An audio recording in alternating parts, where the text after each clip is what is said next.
मधुबन के बाबा,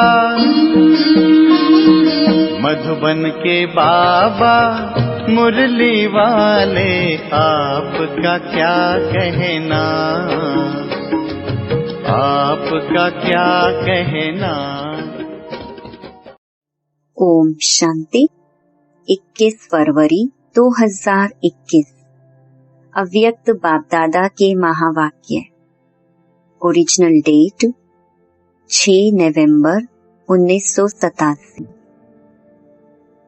निरंतर सेवाधारी बनने का साधन 4 प्रकार की सेवाएं। आज विश्व कल्याणकारी विश्व सेवाधारी बाप अपने विश्व सेवाधारी सहयोगी सर्व बच्चों को देख रहे थे कि हर एक बच्चा निरंतर सहज योगी के साथ साथ निरंतर सेवाधारी कहाँ तक बने हैं, क्योंकि याद और सेवा दोनों का बैलेंस सदा ब्राह्मण जीवन में बाप दादा और सर्वश्रेष्ठ ब्राह्मण आत्माओं द्वारा ब्लेसिंग का पात्र बनाता है। इस संगम युग पर ही ब्राह्मण जीवन में परमात्मा आशीर्वादें और ब्राह्मण परिवार की आशीर्वादें प्राप्त होती हैं। इसलिए इस छोटी सी जीवन में सर्व प्राप्तियां और सदा काल की प्राप्तियां सहज प्राप्त होती हैं। इस संगम युग को विशेष ब्लेसिंग युग कह सकते हैं। इसीलिए ही इस युग को महान युग कहते हैं। स्वयं बाप हर श्रेष्ठ कर्म, हर श्रेष्ठ संकल्प के आधार पर हर ब्राह्मण बच्चे को हर समय दिल से आशीर्वाद देते रहते हैं। यह ब्राह्मण जीवन परमात्मा आशीर्वाद की पालना से वृद्धि को प्राप्त होने वाली जीवन है। भोलानाथ बाप सर्व आशीर्वाद की झोलियां खुले दिल से बच्चों को दे रही हैं, लेकिन यह सर्व आशीर्वाद लेने का आधार याद और सेवा का बैलेंस है। अगर निरंतर योगी हैं, तो साथ साथ निरंतर सेवाधारी भी हैं। सेवा का महत्व सदा बुद्धि में रहता है। कई बच्चे समझते हैं सेवा का जब चांस मिलता है, वह कोई साधन व समय जब मिलता है तब ही सेवा करते हैं। लेकिन बाप दादा जैसे याद निरंतर सहज अनुभव कराते हैं, वैसे सेवा भी निरंतर और सहज हो सकती है। तो आज बाप दादा सेवाधारी बच्चों की सेवा का चार्ट देख रहा था। जब तक निरंतर सेवाधारी नहीं बने, तब तक सदा की आशीर्वाद के अनुभवी नहीं बन सकते। जैसे समय प्रमाण, सेवा के चांस प्रमाण, प्रोग्राम प्रमाण सेवा करते हो, उस समय सेवा के फल स्वरूप बाप की, परिवार की आशीर्वाद व सफलता प्राप्त करते हो, लेकिन सदा काल के लिए नहीं। इसलिए कभी आशीर्वाद के कारण सहज स्व व सेवा में उन्नति अनुभव करते हो और कभी मेहनत के बाद सफलता अनुभव करते हो, क्योंकि निरंतर याद और सेवा का बैलेंस नहीं है। निरंतर सेवाधारी कैसे बन सकते? आज उस सेवा का महत्व सुना रहे हैं। सारे दिन में भिन्न भिन्न प्रकार से सेवा कर सकते हो।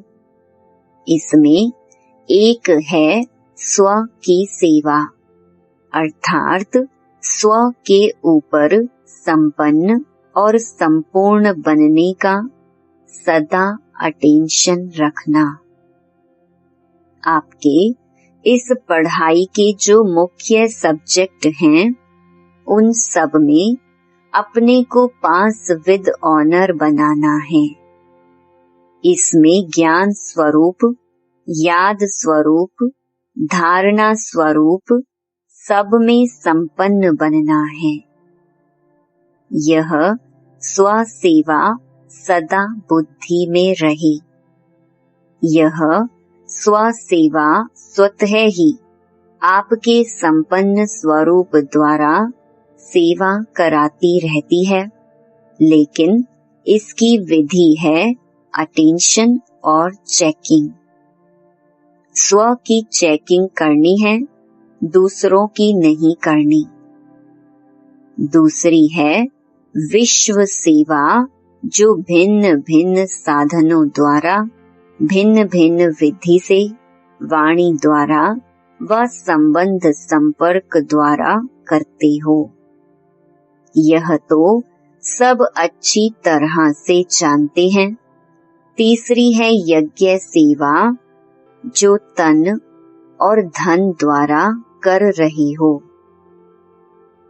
चौथी है मनसा सेवा, अपनी शुभ भावना, श्रेष्ठ कामना, श्रेष्ठ वृत्ति, श्रेष्ठ वाइब्रेशन द्वारा किसी भी स्थान पर रहते हुए अनेक आत्माओं की सेवा कर सकते हो। इसकी विधि है लाइट हाउस, माइट हाउस बनना। लाइट हाउस एक ही स्थान पर स्थित होते दूर दूर की सेवा करते हैं। ऐसे आप सभी एक स्थान पर होते अनेकों की सेवा अर्थ निमित्त बन सकते हो। इतना शक्तियों का खजाना जमा है तो सहज कर सकते हो। इसमें स्थूल साधन व चांस व समय की प्रॉब्लम नहीं है। सिर्फ लाइट माइट से संपन्न बनने की आवश्यकता है। सदा मन बुद्धि व्यर्थ सोचने से मुक्त होना चाहिए। मन मनाभव के मंत्र का सहज स्वरूप होना चाहिए। यह चारों प्रकार की सेवा क्या निरंतर सेवाधारी नहीं बना सकती? चारों ही सेवाओं में हर समय कोई न कोई सेवा करते रहो तो सहज निरंतर सेवाधारी बन जाएंगे। और निरंतर सेवाओं पर उपस्थित होने के कारण, सदा बिजी रहने के कारण सहज माया जीत बन जाएंगे।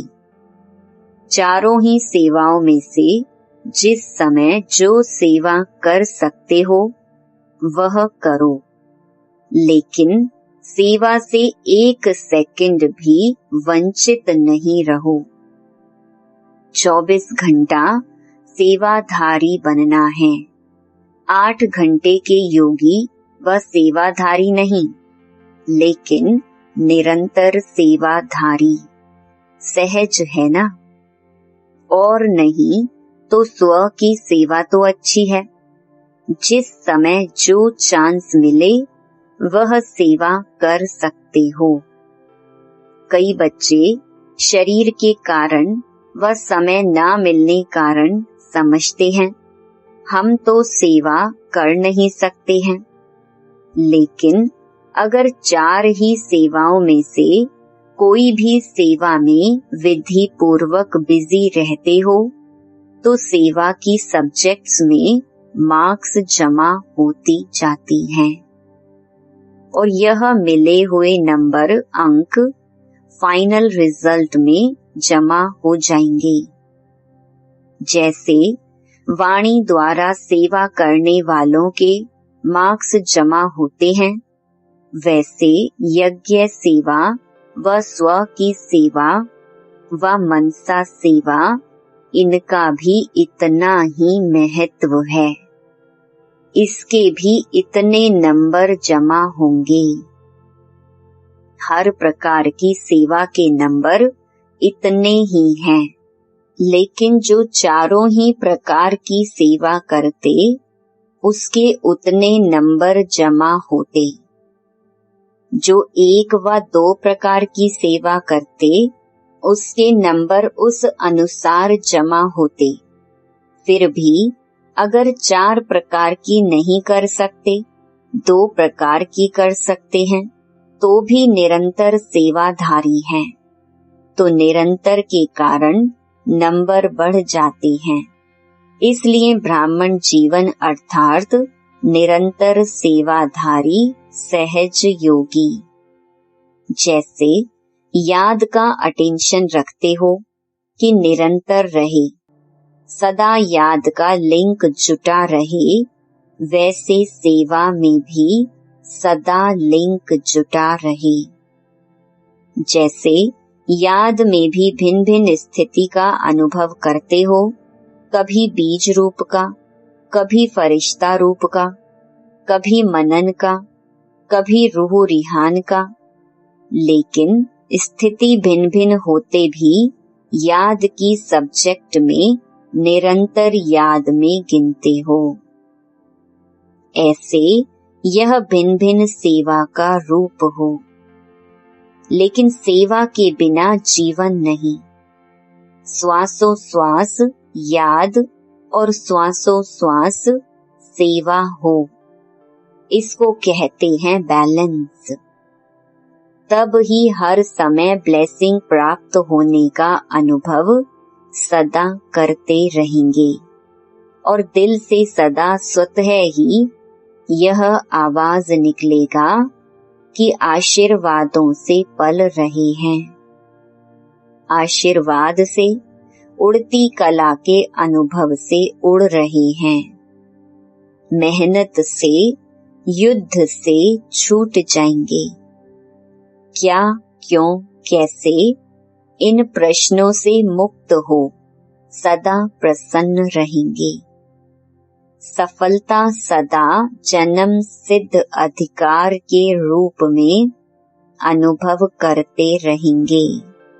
पता नहीं क्या होगा, सफलता होगी व नहीं होगी, पता नहीं हम आगे चल सकेंगे व नहीं चल सकेंगे।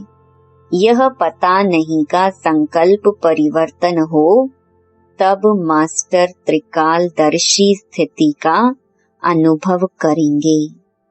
विजय हुई पड़ी है, यह निश्चय और नशा सदा अनुभव होगा। यही ब्लेसिंग की निशानियां हैं, समझा। ब्राह्मण जीवन में, महान युग में बाप दादा के अधिकारी बन, फिर भी मेहनत करनी पड़े, सदा युद्ध की स्थिति में ही जीवन बिताएं। यह बच्चों के मेहनत की जीवन बाप दादा से देखी नहीं जाती।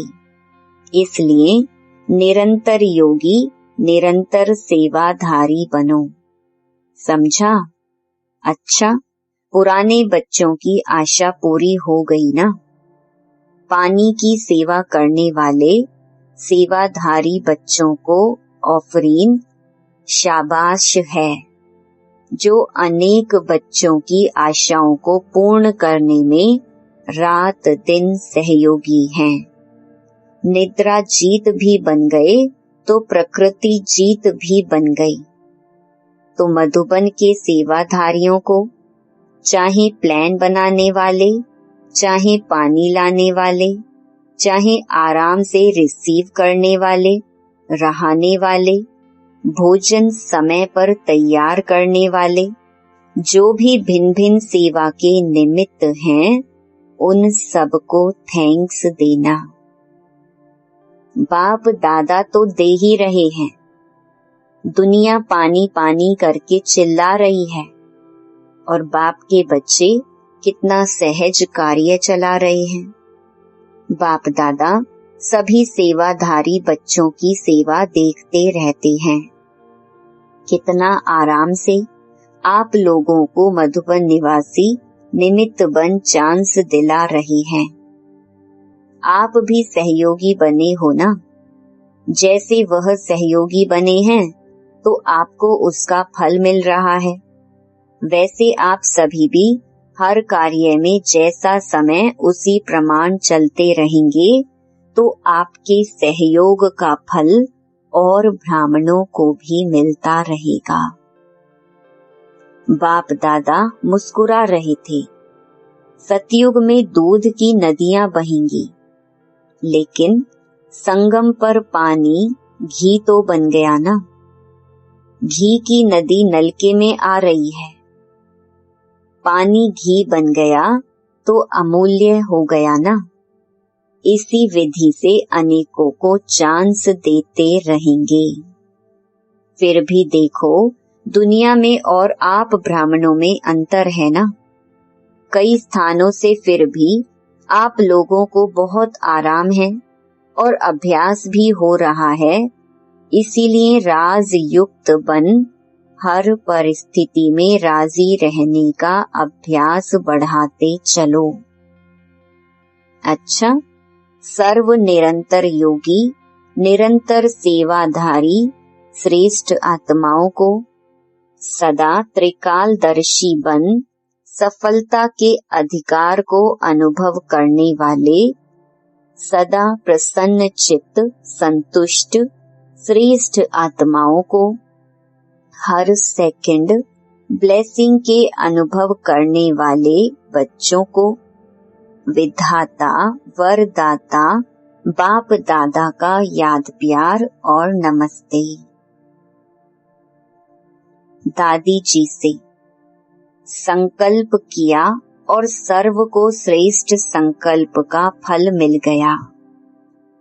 कितने आशीर्वादों की मालाएं पड़ती हैं। जो निमित्त बनते हैं उन्हों के भी बाप के साथ साथ गुण तो गाते हैं ना। इसीलिए तो बाप के साथ बच्चों की भी पूजा होती है, अकेले बाप की नहीं होती। सभी को कितनी खुशी प्राप्त हो रही है। यह आशीर्वादों की मालाएं भक्ति में मालाओं के अधिकारी बनाती हैं। पार्टियों से अव्यक्त बाप दादा की मुलाकात। पहला, आप सभी श्रेष्ठ आत्माएं सबकी प्यास बुझाने वाले हो ना। वह है स्थूल जल और आपके पास है ज्ञान अमृत। जल अल्पकाल की प्यास बुझाए तृप्त आत्मा बना देता है, तो सर्व आत्माओं को अमृत द्वारा तृप्त करने के निमित्त बने हुए हो ना। यह उमंग सदा रहता है, क्योंकि प्यास बुझाना यह महान पुण्य है। प्यासे की प्यास बुझाने वाले को पुण्य आत्मा कहते हैं। आप भी महान पुण्य आत्मा बन सभी की प्यास बुझाने वाले हो। जैसे प्यास से मनुष्य तड़पते हैं, अगर पानी ना मिले तो प्यास से तड़पेंगे ना। ऐसे ज्ञान अमृत ना मिलने से आत्माएं दुख अशांति में तड़प रही हैं, तो उनको ज्ञान अमृत देकर प्यास बुझाने वाली पुण्य आत्माएं हो। तो पुण्य का खाता अनेक जन्मों के लिए जमा कर रहे हो ना। एक जन्म में ही अनेक जन्मों का खाता अनेक जन्मों के लिए जमा कर रहे हो ना। एक जन्म में ही अनेक जन्मों का खाता जमा होता है। तो आपने इतना जमा कर लिया है ना। इतने माला माल बन गए जो औरों को भी बांट सकते हो। अपने लिए भी जमा किया और दूसरों को भी देने वाले दाता बने। तो सदा यह चेक करो कि सारे दिन में पुण्य आत्मा बने, पुण्य का कार्य किया या सिर्फ अपने लिए ही खाया पिया मौज किया। जमा करने वाले को समझदार कहा जाता है, जो कमाए और खाए उसको समझदार नहीं कहेंगे। जैसे भोजन खाने के लिए फुर्सत निकालते हो क्योंकि आवश्यक है, ऐसे यह पुण्य का कार्य करना भी आवश्यक है। तो सदा ही पुण्य आत्मा हो, कभी कभी की नहीं। चांस मिले तो करें, नहीं चांस लेना है। समय मिलेगा नहीं, समय निकालना है, तब जमा कर सकेंगे। इस समय जितना भी भाग्य की लकीर खींचने चाहो उतना खींच सकते हो, क्योंकि बाप भाग्य विधाता और वरदाता है। श्रेष्ठ नॉलेज की कलम बाप ने अपने बच्चों को दे दी है। इस कलम से जितनी लंबी लकीर खींचनी चाहो खींच सकते हो। अच्छा, दूसरा, सभी राज ऋषि होना। राज अर्थात अधिकारी और ऋषि अर्थात तपस्वी। तपस्या का बल सहज परिवर्तन कराने का आधार है। परमात्मा लगन से स्वयं को और विश्व को सदा के लिए निर्विघ्न बना सकते हैं। निर्विघ्न बनना और निर्विघ्न बनाना, यही सेवा करते हो ना। अनेक प्रकार के विघ्नों से सर्व आत्माओं को मुक्त करने वाले हो। तो जीवन मुक्त का वरदान बाप से लेकर औरों को दिलाने वाले हो ना। निर्बंधन अर्थात जीवन मुक्त। तीसरा, हिम्मते बच्चे मददे बाप। बच्चों की हिम्मत पर सदा बाप की मदद पदम गुणा प्राप्त होती है। बोझ तो बाप के ऊपर है, लेकिन ट्रस्टी बन सदा बाप की याद से आगे बढ़ते रहो। बाप की याद ही छत्र छाया है। पिछला हिसाब सूली है, लेकिन बाप की मदद से कांटा बन जाता है। परिस्थितियां आनी जरूर हैं, क्योंकि सब कुछ यहाँ ही चुकतू करना है, लेकिन बाप की मदद कांटा बना देती है। बड़ी बात को छोटा बना देती है, क्योंकि बड़ा बाप साथ है। सदा निश्चय से आगे बढ़ते रहो।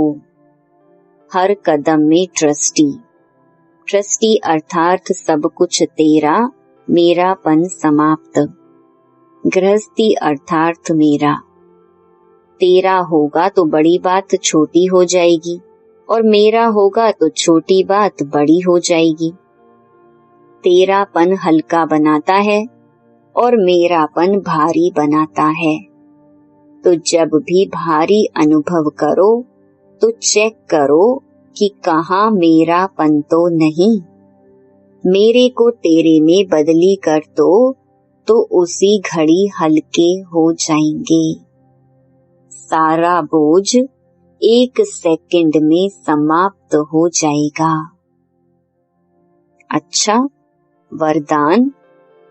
संतुष्टता की विशेषता व श्रेष्ठता द्वारा सर्व के इष्ट बनने वाले वरदानी मूर्त भव। जो सदा स्वयं से और सर्व से संतुष्ट रहते हैं, वही अनेक आत्माओं के इष्ट व अष्ट देवता बन सकते हैं। सबसे बड़े से बड़ा गुण कहो, दान कहो या विशेषता व श्रेष्ठता कहो, वह संतुष्टता ही है। संतुष्ट आत्मा ही प्रभु प्रिय, लोक प्रिय और स्वयं प्रिय होती है। ऐसी संतुष्ट आत्मा ही वरदानी रूप में प्रसिद्ध होगी। अभी अंत के समय में महादानी से भी ज्यादा वरदानी रूप द्वारा सेवा होगी। स्लोगन: विजयी रतन वह है जिसके मस्तक पर सदा विजय का तिलक चमकता हो। ओम शांति।